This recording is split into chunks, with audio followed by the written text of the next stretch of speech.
अच्छा ग्रीन, तुम ये बताओ कि तुम क्या खाना पसंद करोगी। मैं कुछ नहीं खाना चाहती जेसिका, मगर मैं एक सवाल पूछना चाहती हूँ तुमसे।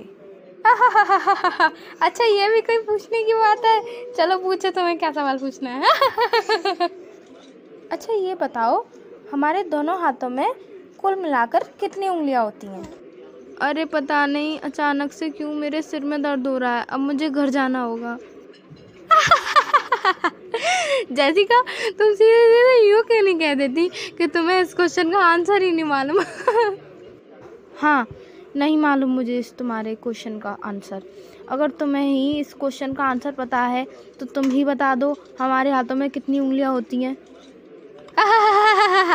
बस इतनी सी बात तुम्हें ये मालूम ही नहीं है कि हमारे दोनों हाथों में कुल मिलाकर 8 उंगलियां होती हैं, यानी कि एक हाथ में 4। तो ये कोई ज़्यादा बड़ा सवाल भी नहीं है जो तुम मुझ पर इस तरह से हंस रही हो। वो बोलते हैं ना, काला अक्षर भैंस बराबर, वही हो तुम। थोड़ा दिमाग का प्रयोग भी किया करो।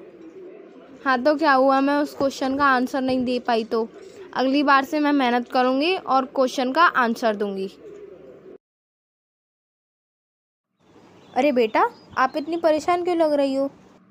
क्या बताऊँ मम्मा, आज मेरी फ्रेंड ग्रीन ने मेरा बहुत मजाक उड़ाया। क्या? कैसा मजाक और कब? मम्मा, आज मैं और ग्रीन एक रेस्टोरेंट गए थे। वहाँ ग्रीन ने मुझसे एक सवाल पूछा। उसने पूछा कि हमारे दोनों हाथों में कुल मिलाकर कितनी उंगलियां होती हैं। मैं ये नहीं बता पाई तो उसने मुझे बोला कि तू तो काला अक्षर भैंस बराबर है। क्या उस ग्रीन ने तुमसे ऐसा बोला? हाँ मम्मा। वैसे इसे तो कोई बच्चा भी बता सकता है, तुम कैसे नहीं बता पाई? मम्मा पता नहीं, मुझे मालूम था लेकिन मैं बहुत ज़्यादा कंफ्यूज हो गई थी। आज से तुम रोज़ 5 घंटे पढ़ा करोगी। मम्मा मैं कंफ्यूज हो गई थी कि हमारे दोनों हाथों में 8 उंगलियां होती हैं या फिर 10।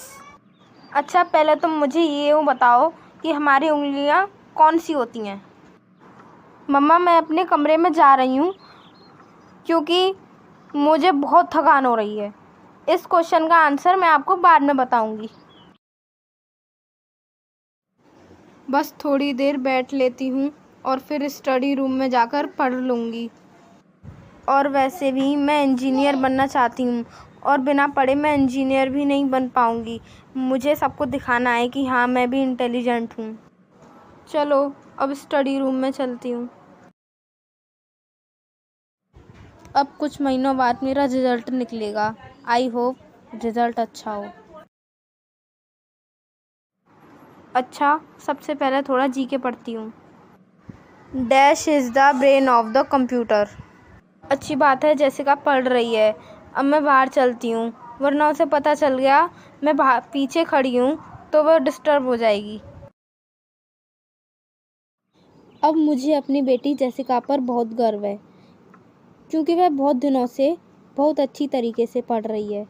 अब शायद वह इंजीनियर बन जाए। मुझे अपनी बेटी पर पूरा भरोसा है कि वह एक दिन कुछ बनकर दिखाएगी क्योंकि वह पूरी दिन रात पढ़ती है और मेहनत करती है।